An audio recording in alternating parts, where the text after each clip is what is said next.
దేవరాగం జ్ఞానయోగం వ్యాసపీఠం బహువేదశాస్త్రం బోధామృతహిత శ్రీమన్నారాయణం శివగౌరీ సంభాషిత సకల పురాణం అష్టాక్షరి పంచాక్షరి మంత్రావరణం అఖిల దేవతా సంస్తుతి పారాయణం జయమంగళకరమీ ప్రవచన శ్రవణం అనుదినము శుభము సుఖము జీవన గమనం దేవరాగం జ్ఞానయోగం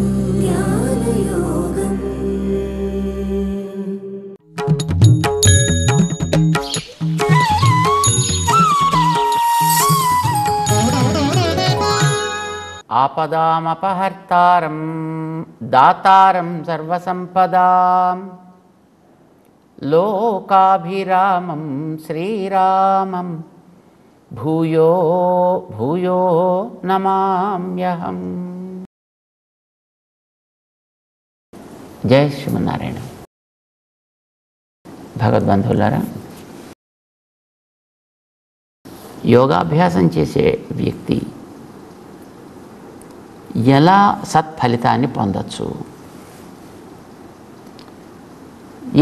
చేసేటటువంటి యోగా అభ్యాసంలో ఎక్కడైనా మధ్యలో చిన్న చిన్న అవాంతరాలు ఏర్పడితే దానివల్ల అతను ఏ రకమైనటువంటి భయాన్ని పొందక్కర్లేదు.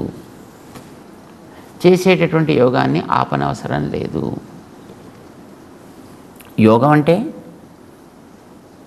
తను చేసేటటువంటి ప్రతి పనిని భగవదర్పణ బుద్ధిగా చేయుట. ఏం సాధించడం కోసం? ఆత్మలన్నీ సమానము. మన చుట్టూ ఉండే సమాజం అంతా కూడా మనలాంటిదే కనుక మనకి మన సుఖం మీద ఎంత శ్రద్ధ ఉండాలో ప్రతివాడికి తన సుఖం మీద అంత శ్రద్ధ ఉంటుంది. తన సుఖాన్ని పెంచుకోవడం కోసం ఎట్లా ప్రతివాడు ప్రయత్నం చేస్తాడో సమాజం అంతా అట్లానే ప్రతి ప్రాణి అట్లా ప్రయత్నం చేస్తూ ఉంటుంది. తనకి కష్టం రాకూడదని ఎలా అనుకుంటాడో ప్రతి ప్రాణి తనకి కష్టం రాకూడదు అని అట్లానే అనుకుంటుంది. తననెట్లా భగవంతుడు నడిపిస్తున్నాడో అన్ని ప్రాణులని అదే భగవంతుడు నడిపిస్తున్నాడు. తాను అణువై ఒకచోట ఉన్నా నడిపించే భగవంతుడు విభువై అందరినీ తనలో కలిగి ఉన్నాడు. అందుచేత ఎవడికి సుఖం కలిగినా ఆయన సుఖపడతాడు, ఎవడికి కష్టం కలిగినా ఆయన కష్టపడతాడు. నాకు నడిపేవాడు వెనకాతల ఆయనే కనుక ఆయన కలిగిన సుఖం నన్ను సుఖపెడుతుంది, ఆయన కలిగిన కష్టం నన్ను కష్టపెడుతుంది. అందుచేత నాకు నష్టములు కష్టములు ఉండకూడదు కనుక అన్ని ఆత్మలు సమమైనవి అని తెలిసి వీటిని భగవంతుని ఆరాధనగా మనం చేయగలిగే స్థితి మనలో ఏర్పడుతుంది. అంటే చేసే ఏ పనైనా దానికి యోగము అని పేరు. ఆ యోగాన్నే సమదృష్టి అని అంటాము. ఈ సమదృష్టి ఏర్పడడం అనేదే ఈ జన్మలో మనం సాధించాల్సింది. ఇది సాధిస్తే ఇంక ఏమీ అవసరం లేదు, అన్నీ సాధించినట్లే. ఇది కలిగి చేసే పని వల్ల మనకి ఏం సిద్ధిస్తుంది అంటే ఆత్మ సాక్షాత్కారం సిద్ధిస్తుంది. నేనెవడిని అనేది స్పష్టంగా తెలుస్తుంది. దీన్ని ఇచ్చేవాడు శ్రీహరి, నారాయణుడు అని అంటాం. ఆయన్నే భగవంతుడు, ఆయన ఒకడే. మిగిలినటువంటి 33 కోట్ల మంది కూడా దేవతలు అని అంటాం. ఈ దేవతలంతా ఆయనకి శరీరం లాంటి వాళ్ళు, మనం కూడా ఆయనకి శరీరం లాంటి వాళ్ళమే. ఈ శరీరంలో ఉండేటటువంటి మనకి ఆ జ్ఞానం ఎంతెంత కలిగితే అంతంత శుచి మనలో ఏర్పడ్డట్టు లెక్క. ఈ కలగాల్సిన జ్ఞానం కనుక కలుషితమైతే అదే దుష్టము, దోషం కలిగినది అవుతుంది. ఈ దృష్టి మనలో పెంచుకోగలగాలి. స్నానం చేస్తాం, గాలి ఫ్యాన్లో గిన్నెలో మనం వేసుకుంటాం, కాస్త బయట శుచి కొంత ఏర్పడుతుంది శరీరానికి. భగవన్ నామాన్ని స్మరిస్తే ఆంతరమైనటువంటి శౌచం ఏర్పడుతుంది. స్మరేత్ పుండరీకాక్షం స బాహ్య అభ్యంతర శుచి అంటారు. భగవంతుడిని కనుక మనం స్మరించగలిగితే కేవలం బాహిరమైనటువంటి శుచి మాత్రమే కాకుండా మనస్సులో కూడా ఒక శౌచం ఏర్పడుతుంది. మనస్సులో కూడా అన్నీ ఒకటే, అంతా ఒకటే, ఇలాగా కలగా పొలగం చేసేటటువంటి స్థితి రాదు. ఇది రాని కుటుంబాల్లో మనం జన్మించగలగాలి. అలా మన కుటుంబాన్ని మనం తీర్చిదిద్దుకోగలగాలి. అర్జునుడు కోరికని శ్రీకృష్ణుడు తీరుస్తూ, ఏమవుతారయ్యా యోగభ్రష్టుడైనటువంటి వ్యక్తి అంటే దానికి శుచీనాం శ్రీమతాంగే యోగభ్రష్ట అభిజాయతే. శుచి కలిగిన వారి కుటుంబాల్లో పుట్టిస్తానన్నాడు. అంటే ఎలాంటి కుటుంబాలు? ఇప్పుడు మనకి అలాంటి శుచి కలిగిన వ్యక్తులుగా శ్రీకృష్ణుడే అంగీకరించినటువంటి ఒక కుటుంబం ఉందండి. ఏమిటది? కర్మణైవ హి సంసిద్ధిం ఆస్థితాః జనకాదయః. జనకుడు మొదలైనటువంటి వారంతా, ఇంకా చాలామంది ఉన్నారు, కానీ ప్రసిద్ధంగా అందరికీ తెలిసినటువంటి వాడు జనకుడు కనుక ఆయన పేరు ఎత్తుకున్నాడు 3వ అధ్యాయంలో శ్రీకృష్ణుడు. అలాంటి వాళ్ళ కుటుంబాల్లో నేను పుడితే నీకు పుట్టినప్పటి నుంచి నువ్వు యోగంలోనే ఉంటావు.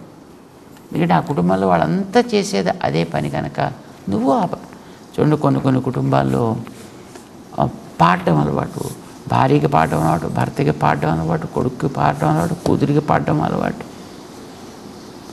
సో ఇంతమంది చుట్టూ తన కుటుంబంలో ఉండేటప్పటికీ తను కూడా అందులో పుట్టగానే తనకు కూడా ఆటోమేటిక్గా అదో కొంత ఆ వాసన ఏర్పడుతుంది. దాని తర్వాత పెంచుకోగలిగితే అది వేరే విషయం. దాంట్లో మరిన్ని నైపుణ్యాలు సంపాదించగలిగితే అది వేరే విషయం. అవి లేకపోయినప్పటికీ కూడా ఆ కుటుంబంలో వచ్చారంటే వీడికి కూడా కొంత తద్వాసన ఉంటుంది. ఇది ఆంతరమైనటువంటి సంపద అని అంటాం.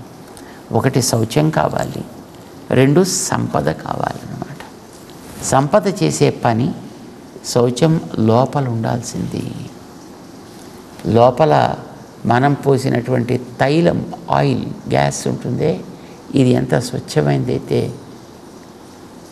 దాంట్లోంచి వచ్చేటటువంటి మనకి అవుట్ ప్రోడక్ట్, దాంట్లోంచి వచ్చే మంట అంత స్పష్టంగా ఉంటుంది, పని అంత బాగా జరిగేట్టుగా ఏర్పడుతుంది. సో ఈ జీవుడికి దేహం వదిలిపెట్టిన తర్వాత వీడు చేసేటటువంటిది ఎక్కడెక్కడి నుంచి మళ్ళీ కొనసాగించగలుగుతాడో అక్కడ. అయితే ఆ సంపదని గుర్తించడమే కొంచెం కష్టం. సంపదలు అంటే అంత పైసలతోటే అని అనుకుంటారు. అది కూడా ఒక రకమైనటువంటి సంపద.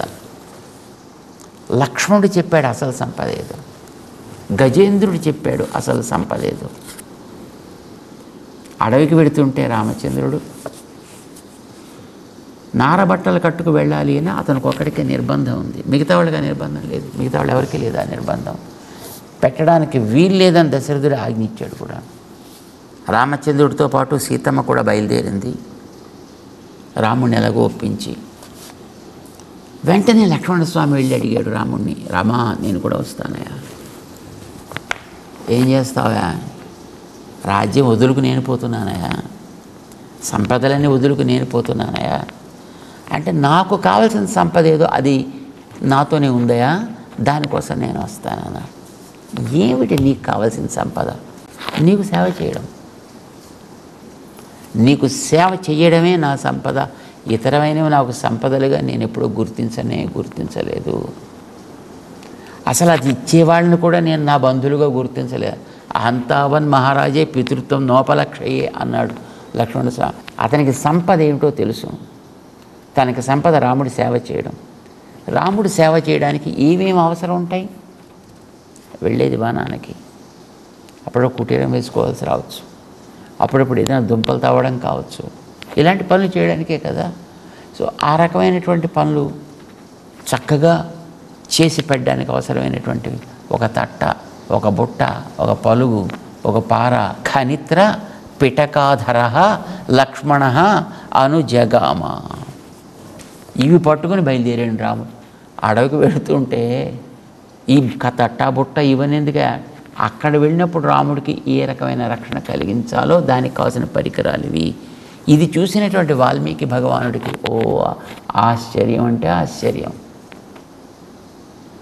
లక్ష్మణ లక్ష్మీవర్ధన అన్నాడు ఆయన. లక్ష్మీవర్ధన, సంపదలని నిరంతరము పెంచుకునే యోగ్యత కలిగినటువంటి మహనీయుడు ఈయన. మనకందరికీ తెలుసు, తానెప్పుడు రాజ్యాన్ని కోరుకోలే, తానెప్పుడు రాజ్య పాలకత్వాన్ని కూడా కోరుకోలేదు. తను కోరుకున్నది ఒక్కటే, రామచంద్రుడికి సేవ చేస్తే చాలు, అంతే, ఇంకేం లేదు. ఇది చూశాడు కనుక లక్ష్మీవర్ధన, నిజమైనటువంటి సంపదని పొందేటువంటి మహనీయుడు ఈయన అన్నాడు.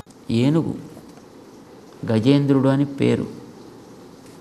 నదిలో అక్కడ సరస్సులో మొసలి పట్టుకుంటే పాపం ఏం చేయడం చేత కాక బాధపడుతోంది, అరుస్తోంది, త్రాహి త్రాహి అని. ఏ మూల కారణం ఎవ్వడో, అనాది మధ్య లయుండెవ్వడో, రండి నన్ను కాపాడటానికి, రండి నన్ను కాపాడటానికి అని పిలుస్తాను. ఆ స్థితిని చూసి పాపం ఋషి పరాశర మహర్షి, ఆహా ఏమి ఏనుగండి, సతు నాగవరహ శ్రీమాన్ అంటాడు ఆయన. దానికి సంపదలు ఉన్నాయండి. ఏం సంపద ఉంది దానికి? శరీరం పోతోంది, ప్రాణం పోతోంది, ఏవో చేతిలో కొన్ని పద్మాలను పట్టుకుంది, ఈ పద్మాలను భగవంతుడి పాదాల మీద వెయ్యాలి అని అనుకుంటోంది. ఇదే దాని చేతిలో ఉండేది, మిగతాదంతా మొత్తం అంతా పోయింది.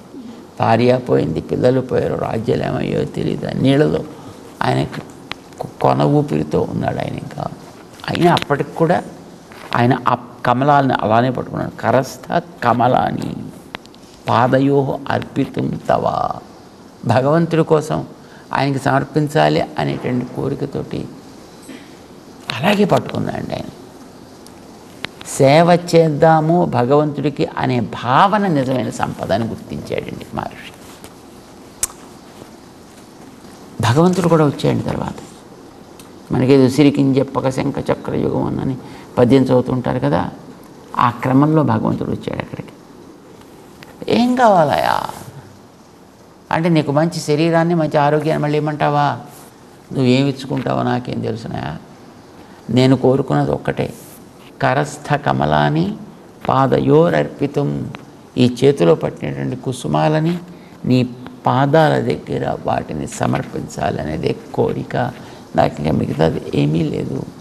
ఇది చూసినటువంటి భగవంతుడు పాపం ఆ ఏనుగుని జాగ్రత్తగా తీసి దానికి ఎముకల సంధానం అయ్యేటట్టుగా చేసి, లోపల మాంసం నిండేట్టుగా చేసి, పైన స్కిన్ గ్రాఫ్టింగ్ చేసి, లోపల శక్తినిచ్చి, మిగతా శరీరంతో అది సమానమైనటువంటి స్థితిలోకి వచ్చేట్లుగా దాన్ని తయారు చేసి, అది అమ్మయ్య అన్నీ తీరేయి అని అనుకుని ఆనందించాక, అన్నీ ఏ రకమైనటువంటి లోపం లేకుండా ఇప్పుడు తయారైనాక అప్పుడు ఆ పుష్పాలేవో వేయాలి ఆ మీద వేయించుకున్నాడు.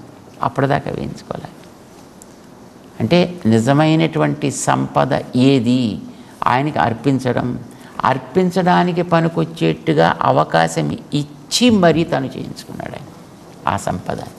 అలాంటి సేవ చేసే సంపద కలిగినటువంటిది గజేంద్రుడు. ఇది మనకి చరిత్ర చెప్తోంది. సో అటు లక్ష్మణస్వామిని కానీ ఇటు గజేంద్రుడిని కానీ వెనకాతల ప్రోత్సహించేటటువంటి వ్యక్తులు ఉన్నారు ఆ సంపదను పెంచడానికి. ఈ యోగాభ్యాసం చేసే, సమదర్శనం కోసం సాధన చేసేటటువంటి యోగికి కూడా దుర్లభతరంలోకే అని అనుకోకోయ్ అర్జున, ఇది నీకు సులభమే, తప్పకుండా చేసి తీరగలుగుతావు, తప్పకుండా సుఖాన్ని అనుభవించగలుగుతావు. కానీ ఆ అనుభవించేటటువంటి దానికి అవరోధాలు ఏ వచ్చినా వాటిని తిప్పికొట్టగలిగే శక్తిని నీకు ఇచ్చి నన్ను తప్ప వేరొకటేది అవసరం లేదనుకునేటటువంటి శౌచాన్ని నీకు కలిగించి అప్పుడు నీకు సేవ చేసుకునేటువంటి శ్రీమత్వాన్ని ఇస్తా. శుచీనాం శ్రీమతాం గేహే యోగభ్రష్ట అవజాయతే. అలా పుట్టేటట్లుగా నేను చేస్తాను అని అన్నాడు. ప్రోత్సాహం కూడా ఉంటుంది అలాంటి వాళ్ళకి వెనకాతలు కదా. మామూలుగా అది ఇంట్లో ఒక్కడికే భక్తి ఉందనుకోండి, అసలు మిగతా వాళ్ళు ఎవరికీ దేవుడి మీద శ్రద్ధ రక్తి లేదనుకోండి, వాళ్ళు తిడుతూ ఉంటారు రోజు. వీళ్ళు తిడుతుండాలి, వాళ్ళు తిడుతూ ఉండాలి. వాడికి సుఖం అనేటటువంటిది ఏమి ఉండదు వాడికి. అలాంటిది లేకుండా శుచీనాం శ్రీమతాం గే యోగభ్రష్టో అభిజాయతే. ఇది మధ్యలో విచలితమైనటువంటి వ్యక్తికి. మరి కొంతమందికి యోగం పూర్తయిపోయింది ఆల్మోస్ట్, ఇంకా జస్ట్ ఫైనల్ టచెస్లో ఉంది. ఇంకా అది వస్తే వీడికి ఆత్మదర్శనం ఇమీడియట్ కావాల్సిందే. అలాంటి స్థితిలో ఉండి వాడు దేహాన్ని సాధించాడు అనుకో, మరి ఇప్పుడు వాడి గతి ఏమిటి? ఇప్పుడు మధ్యలో ఉండేవాడికి పోతే మళ్ళీ వాడు కంటిన్యూ చేసుకోవడానికి అవకాశం ఇస్తాడు. వాడు ఆల్మోస్ట్ 99.999లో దాటేసాడు. అలాంటప్పుడు ఏం చేయాలి? వాళ్ళకి సహజంగా శ్రద్ధ ఉండకపోవచ్చు, శ్రద్ధని కలిగించాల్సి రావచ్చు మామూలు వాళ్ళకైతే. కానీ వీడికి యోగం పూర్తి అయిపోయింది, ఫలితం వీడికి చేతి చిక్కాల్సింది.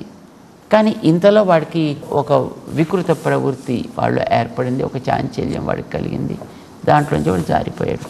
ఇప్పుడు వాడి గతి ఏమిటి? భగవంతుడే నమ్ముకున్నాడు వాడు కూడా, నమ్ముకొని ఇట్లా జరిగిందనుకో, అప్పుడు ఏం చేయాలి? దానికి సమాధానం చెప్తున్నాడు శ్రీకృష్ణుడు. అథవా ఎవరికైతే పూర్తయి ఇక ఫలితం అందుకోవాల్సి ఉందో, యోగినామేవ భవతి కులే ధీమతాం. ధీమతాం బుద్ధిమంతులు, యోగినాం ఇదివరకే ఈ యోగం చేయడంలో నిష్ణాత కలిగినటువంటి ఆరితేరినటువంటి యోగ్యులు కనుక వీళ్ళకి అక్కడ కొత్తగా చేయాల్సిందంటే ఏముండదు. వాళ్ళంటూ అందరూ సిద్ధులే, అందరూ సిద్ధులే కనుక వీడు అక్కడ పుట్టగానే వీడు కూడా సిద్ధుడుగానే ప్రారంభిస్తాడు తన జీవితాన్ని. పూర్తయినటువంటి దాన్ని ఆ చివరి ఇంకా 0.00001% ఏదో చేసినట్లుగా చేసి మొత్తం వీడు ఆ యోగ ఫలితాన్ని వీడు నేరుగా అనుభవించగలిగేటట్లుగా అవుతాడు సుమా. యామునాచార్య స్వామి ఒక మహానుభావుడు, రామానుజాచార్యుల వారికి గురువు గారు. వారు ప్రార్థన చేస్తారు, నాకు ఎక్కడ జన్మ కావాలి? తవ దాస్య సుఖైక సంగినాం భవనేషు అస్తు మే జన్మ. నాకు ఒక కీటకంగా అక్కడ జన్మించిన చాలు, నీ సేవ తప్ప వేరొకటేమీ ఎరుగనటువంటి కుటుంబాల్లో దాంట్లో ఏదో ఒక వస్తువుగా నన్ను అక్కడ పుట్టిస్తే చాలు. అది లేనటువంటి ఇళ్లల్లో వాడు చతుర్ముఖ బ్రహ్మ లాంటి వాడితే మాత్రం నాకెందుకు కనుక. అలాంటి చోట్ల నాకు జన్మ, అలాంటి చోట్ల నీకు జన్మని ఇవ్వనే ఇవ్వను నేను. కనుక ఇప్పుడు నీకు ఇచ్చింది ఆల్రెడీ పూర్తయ్యి ఇంకా ఫలితం పొందే కుటుంబంలో తీసుకెళ్ళి నేను అక్కడ ప్రవేశపెడతా. పుట్టిన వెంటనే దాన్ని ఇదివరకు నీకుంది కదా ఆల్రెడీ, ఇప్పుడు నిన్ను చేర్చిన కుటుంబం కూడా అది ఉన్నదే కదా, అందుచేత నువ్వు ఇంకా మిగతాది నేరుగా వెనక్కి తీసుకెళ్ళడమే. అథవా యోగినామేవ కులే భవతి ధీమతాం. ధీమతాం బుద్ధిమంతులు, యోగినాం కర్మయోగాచరణ కలవాళ్ళు, అంటే జ్ఞానము అనుష్ఠానము, థియరీ అండ్ ప్రాక్టికల్స్, ఇవి రెండు కూడా ఎవరి కుటుంబంలో ఉన్నాయో వాళ్ళ నిజంగా యోగులే. అందుచేత అట్లాంటి యోగు యొక్క కుటుంబంలో వీడికి జన్మ వచ్చేట్టుగా నేను చేస్తాను. కానీ ఏతద్ధి దుర్లభతరం లోకే జన్మ యద్ ఈదృశ్యం. యోగాన్ని పూర్తిగా చేసి ఫలితాన్ని అందకుండా సాధారణంగా అలాంటి వాళ్ళు ఉండడమే కష్టం. చాలా తక్కువ, చాలా కోటికి ఒకడు ఉంటే మహా గొప్ప. కానీ అలా ఉంటే మాత్రం తప్పకుండా వాడికి ఆ స్థితిని కలిగిస్తాం. ఏతద్ధి దుర్లభతరం లోకే జన్మ యదీదృశ్యం. ఇది కలగడం అనేటటువంటిది కొంచెం వ్యక్తిని చూసి నేను చేస్తానయా. మామూలుగా అయితే మధ్యలో పోయిన వాడికి నేను చేస్తాను. నిండిన వాడికి కూడా నేను చేస్తాను అని భగవంతుడు. అంటే సాధారణంగా పండితుల కుటుంబాల్లో జ్ఞానం ఉన్నవాళ్ళు పుట్టరండి. తండ్రి గారు పెద్ద వేద పండితుడు అనుకోండి, వాడి కొడుకు ఎందుకో కొరగానికి వ్యక్తి అవుతుంటాడు. వాడు పెద్ద లాయరు, వాడి కొడుకు ఇంకో దేంట్లో పోతాడు. వాడు పెద్ద డాక్టర్, వాళ్ళ పిల్లలకి దాని మీద పెద్ద ఇంట్రెస్ట్ లేకపోవచ్చు. వాడు పెద్ద బిజినెస్ మ్యాన్, వాడి కొడుకు ఇంకో దేంట్లోనో ఇంట్రెస్ట్ ఉండొచ్చు. సో సాధారణంగా ఇదివరకు రోజుల్లో అయితే తల్లిదండ్రులు చేసేటువంటి ఏదైతే వృత్తి ఉన్నదో ఆ వృత్తిని మనం కాపాడాలి, కాపాడుకోవాలి. కాపాడడం అంటే ఎవరి కోసమో కాపాడుకోవాలి, నేను కాపాడుకోవాలి. సో అట్లాంటి స్థితి ఉండడం అనేటటువంటిది కొంచెం కష్టమవుతుంది, ఎక్కడో కానీ ఉండదు. మనం ఇప్పుడు ఈ మధ్యకాలంలో అలాంటి వాళ్ళని ఎంతోమందిని చూస్తున్నాం. ఇదివరకు రోజుల్లో పెద్ద పెద్ద పండితులు ఉండేవారు, కానీ వారి సంతానం అంతా లౌకికమైనటువంటి వ్యాపారాల్లోకో ఉద్యోగాల్లోకి వచ్చి ఆ పరంపర నుంచి, ఆ జ్ఞాన పరంపర నుంచి దూరం అయిపోవడం మనం చూస్తున్నాం. అది కాకుండా నేను చేసి పెడతా. అలాంటి ధీమంతుల యొక్క కుటుంబంలో, అలాంటి యోగుల యొక్క కుటుంబంలో వచ్చేటట్టుగా నేను చేస్తాను. కానీ ఏతద్ధి దుర్లభతరం,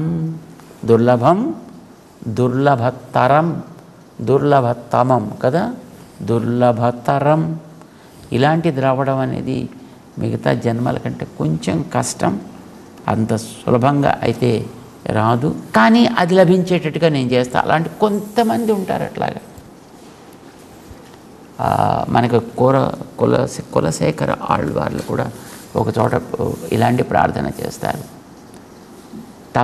నీ యందు భక్తి కలిగిన వాళ్ళ దగ్గర నన్ను ఏ రకంగా పుట్టించవా, అది లేని వాళ్ళ చూపు కూడా నాకు లేకుండా ఉండేటట్టుగా చేయి, వాళ్ళ దృష్టి కూడా నా మీద పడకుండా ఉండేటట్టు చేయి అని అడుగుతారు. సో అలాంటి నేను కలిగిస్తాను. చూడండి, వ్యాస భగవాను గురించి చెప్తారు. వ్యాసం వసిష్ఠనప్తారం శక్తే పౌత్రం అకల్మషం పరాశర ఆత్మజం సుఖతాతం. ఆయన కుటుంబం చూస్తే ఆశ్చర్యం అండి. పైనుంచి లీనియేజ్ వస్తుంది, కింద నుంచి లీనియేజ్ ఉంది. వాళ్ళలో ఎవ్వరికి కూడా అసలు ఆ యోగం అనేది పోలా. వశిష్ఠుడి దిగించి ప్రారంభమైంది. వశిష్ఠుడి కుమారుడు శక్తి, ఆయన మహానుభావుడు. శక్తి కుమారుడు పరాశరుడు, ఆయన మహానుభావుడు. ఆయన కొడుకే పుట్టాడండి వ్యాసుడు. అంటే ఎటువంటి కుటుంబంలో పుట్టాడండి ఆయన. ఇంకా తర్వాత వాళ్ళు కంటిన్యూ చేయాలి కదండి. తన తర్వాత వచ్చినటువంటి కుమారుడు శ్రీశుకుడు సాక్షాత్తు భాగవతాన్ని ఉపదేశం చేసినటువంటి మహనీయుడు. ఎంత అద్భుతమైన ఫ్యామిలీ చూడండి. అట్లాంటి ఫ్యామిలీలో వీళ్ళకి జన్మ కలిగేటట్టు చేస్తానయ్యా. కనుక నీకు దాంట్లో పెద్ద బెంగేం అక్కర్లేదు. ఏం చేస్తాడు వీడక్కడ? తత్ర తం బుద్ధి సంయోగం లభతే పౌర్వదైహికం. ఇదివరకు పూర్వదేహంలో ఏదైతే వీడు చేసి ఉన్నాడో అక్కడి నుంచి కనెక్షన్ తీసుకుని వీడు ముందుకు వెళ్ళిపోతుంటాడు. అలా ఉండేట్టుగా చేస్తాను. యతతే చ తతో భూయ సంసిద్ధౌ. ఇక వీడికి ఆత్మదర్శనం మాత్రమే మిగిలింది, దాన్ని పొందేటట్లుగా వీడు తయారవుతాడు. చేత ఏమైపోతుందో, నేనేమైపోతానో, నేను చెయ్యాలో వద్దో, చేయకూడదని తన మనసులో కోరిక, ఎలాగైనా మానేద్దామని తన కోరిక.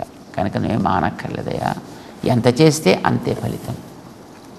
ఏది చేసినా నీకు నష్టం లేదు, లాభమే తప్ప, ఎందుకంటే మంచి స్థితే తప్ప. కనుక నీకు ఇంకా బెంగెందుకు? కనుక చేత ఏ నష్టం వచ్చినా నీకు దాన్ని సవ్యంగా సాగేటట్టు చేసి పెట్టేవాడిని నేను నీకు రక్షకుడై ఉంటుంటే నువ్వు ఇంకా దేనికోసం బెంగపడాలయ్యా? అంచేత ఏమి నీకు బెంగ అక్కర్లేదు.